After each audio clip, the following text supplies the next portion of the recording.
श्री कृष्णा, जय श्री राधे राधे, जय श्री महाकाल। इस प्रवचन में आपको श्रवण कराएंगे उषा अनिरुद्ध मिलन की कथा। राजा परीक्षित ने पूछा, महायोग संपन्न मुनीश्वर, मैंने सुना यदुवंश शिरोमणि अनिरुद्ध जी ने बाणासुर की पुत्री उषा से विवाह किया था और इस प्रसंग में भगवान श्री कृष्ण और शंकर जी का बहुत बड़ा घमासान युद्ध हुआ था। आप कृपा करके यह वृत्तांत विस्तार से सुनाइए। सुखदेव जी ने कहा, परीक्षित, महात्मा बलि की कथा तो तुम सुन ही चुके हो।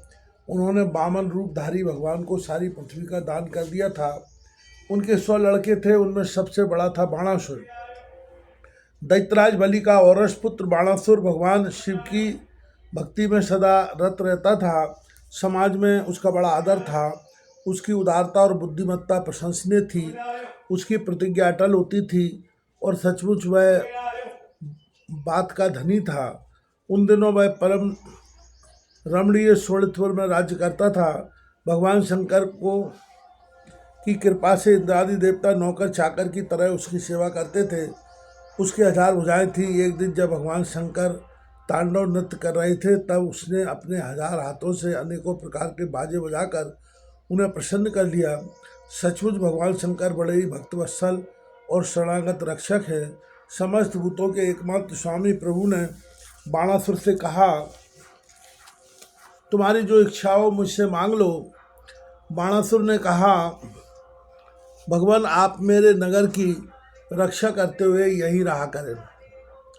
एक दिन बल पौरुष के घमंड में चूर बाणासुर ने अपने समीप स्थित भगवान शंकर के चरण कमलों को सूर्य के समान चमकीले मुकुट से छूकर प्रणाम किया और कहा, देवादिदेव, आप समस्त चराचर जगत के गुरु और ईश्वर हैं। मैं आपको नमस्कार करता हूँ। जिन लोगों के मनोरथ अब तक पूरे नहीं हुए हैं, उनको पूर्ण करने के लिए आप कल्पवृक्ष हैं। भगवान, आपने मुझे 1000 भुजाएं दी हैं, परंतु वे मेरे लिए केवल भाररूप हो रही हैं, क्योंकि त्रिलोकी में आपको छोड़कर मुझे अपनी बराबरी का कोई वीर योद्धा ही नहीं मिलता जो मुझसे लड़ सके। आदिदेव, एक बार मेरी बाहों में लड़ने के लिए इतनी खुजलाहट हुई कि मैं दिग्गजों की ओर चला, परंतु वे भी डर के मारे भाग खड़े हुए।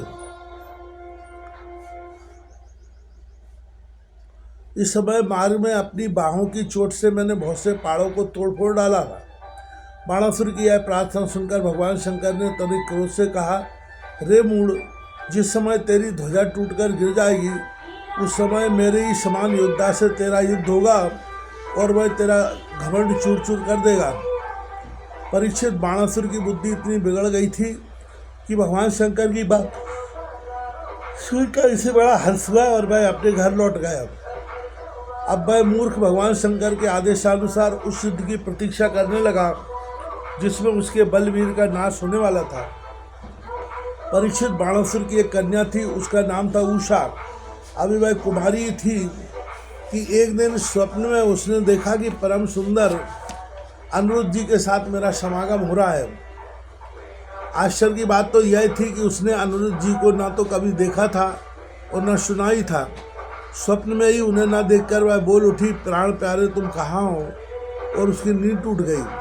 वह अत्यंत विहलता के साथ उठ बैठी और यह देखकर कि मैं सखियों के बीच में हूँ, बहुत ही लज्जित हुई। परीक्षित, बाणासुर के मंत्री का नाम था कुंभांड। उसकी एक कन्या थी, उसका नाम था चित्रलेखा। उषा और चित्रलेखा एक दूसरे की सहेलियां थीं।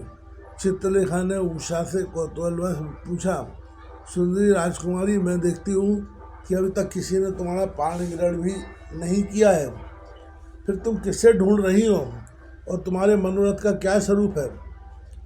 उषा ने कहा, सखी, मैंने स्वप्न में एक बहुत ही सुंदर नवयुवक को देखा है। उसके शरीर का रंग सांवला सांवला सा है, नेत्र कमल दल के समान है, शरीर पर पीला पीला पीताम्बर फहरा रहा है, भुजाएं लंबी लंबी हैं और वह स्त्रियों का चित्त चुराने वाला है। उसने पहले तो अपने अधरों का मधुर मधु मुझे पिलाया, परंतु मैं उसे आगाकर पी ही न पाई थी कि वह मुझे दुख के सागर में डालकर ना जाने कहाँ चला गया। मैं तरसती रह गई सखी, मैं अपने उसी प्राण वल्लभ को ढूंढ रही हूँ। चित्रलेखा ने कहा, सखी, यदि तुम्हारा चित्त चोर त्रिलोकी में कहीं भी होगा और उसे तुम पहचान सकोगी तो मैं तुम्हारी विरह व्यथा अवश्य शांत कर दूँगी। मैं चित्र बनाती हूँ, तुम अपने चित्रचोर प्राण वल्लभ को पहचान कर बतला दो।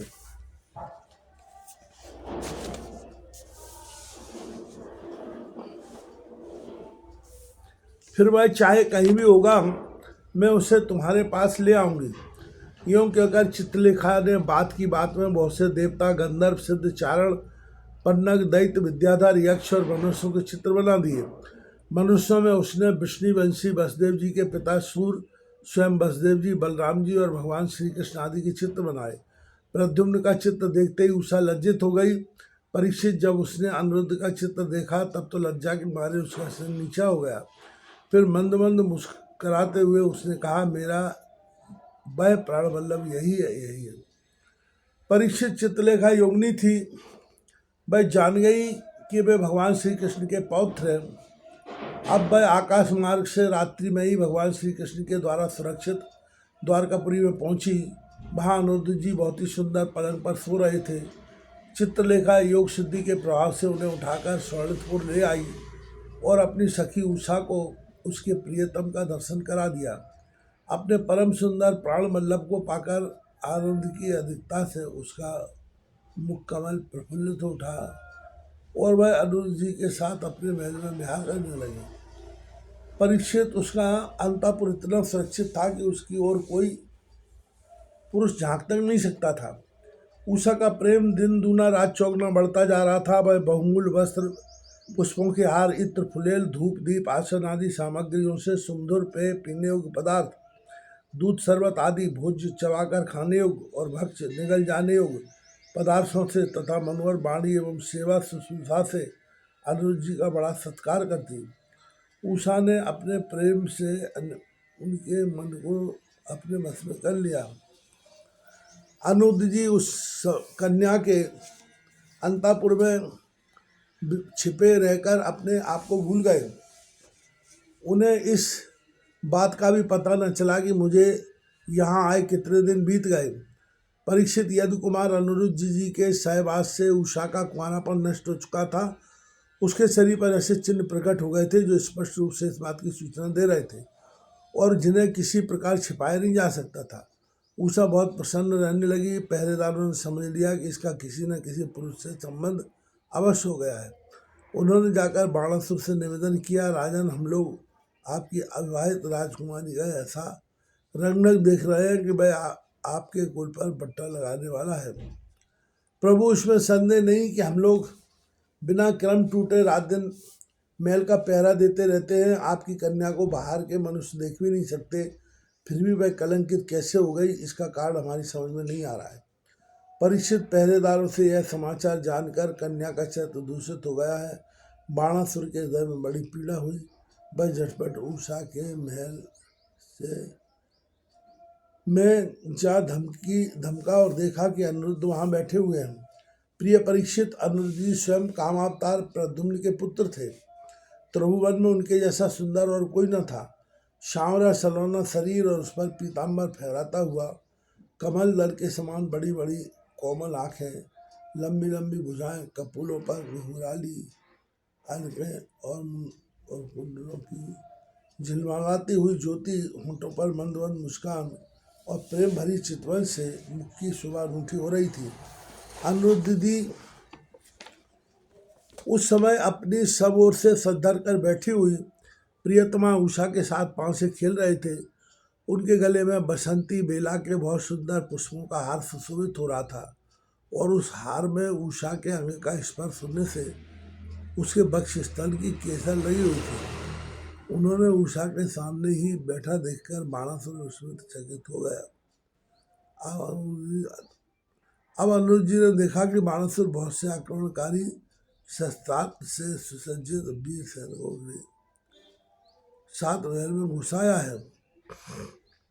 तब वे उन्हें धराशायी कर देने के लिए लोहे का एक भयंकर पर्द लेकर डट गए, मानो स्वयं कालदंड लेकर मृत्यु यम खड़ा हो।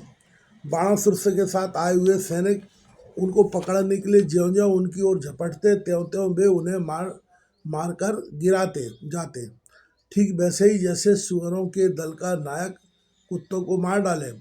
अनिरुद्ध जी की चोट से उस सैनिकों के सिर, भुजा, जंघा आदि अंग टूट फूट गए और बे महीनों से निकल भागे। जब बलि बाणासुर ने देखा कि भाई तो मेरी सारी सेना का संहार कर रहा है, तब भाई क्रोध से तिलमिला उठा और उसने नाग पाश से उन्हें बांध लिया। उषा ने जब सुना कि उसके प्रियतम को बांध लिया गया है, तब भाई अत्यंत शोक और विषाद से विहल हो गई। उसने के नेत्रों से आंसू की धारा बहने लगी, बह रोने लगी।